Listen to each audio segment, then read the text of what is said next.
নমস্কার, good morning. কেমন আছেন সবাই? আজকে আমার ভিডিওটা হচ্ছে এই ছোট্ট বাটিতে রাখা ফুলগুলো নিয়ে।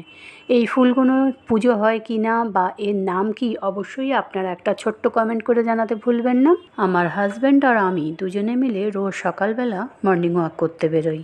আজ সকালে মর্নিং ওয়াক করতে গিয়ে হঠাৎ এই ফুল গাছটার দিকে চোখ পড়ে।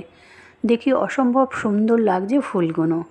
দূর থেকে দেখতে দেখতে সামনে এলাম। তাই সৌন্দর্যটাকে ধরে রাখার জন্য ক্যামেরাবন্দি করলাম এই ফুল গাছের ফুলগুলোকে। দেখুন, ফুলগুলো দেখতে ঠিক যেন আকন্দ ফুলের মতো। আমি আবার ফুল দেখলে আমার খুব লোভ লাগে, তাই লোভ সামলাতে না পেরে টপ টপ করে কটা ফুল তুলেও ফেললাম। ফুলগুলো পেরে নিয়ে হাঁটতে হাঁটতে বাড়ির দিকে রওনা দিলাম। বাড়ি ফিরে এসে স্নান করে পুজো করতে বসলাম। আর পুজো করতে করতে ঠাকুরকে সব রকম ফুল দিয়ে সাজানোর পর এই ছোট ছোট সুন্দর আকন্দ ফুলের মতো দেখতে ফুলগুলো একটা ছোট্ট বাটি করে সিংহাসনের সামনে রাখলাম। সত্যিই ফুলগুলো দেখতে খুব সুন্দর। আপনাদের কেমন লাগলো কমেন্টে জানাবেন। আজ তাহলে এই পর্যন্ত বন্ধুরা, টাটা।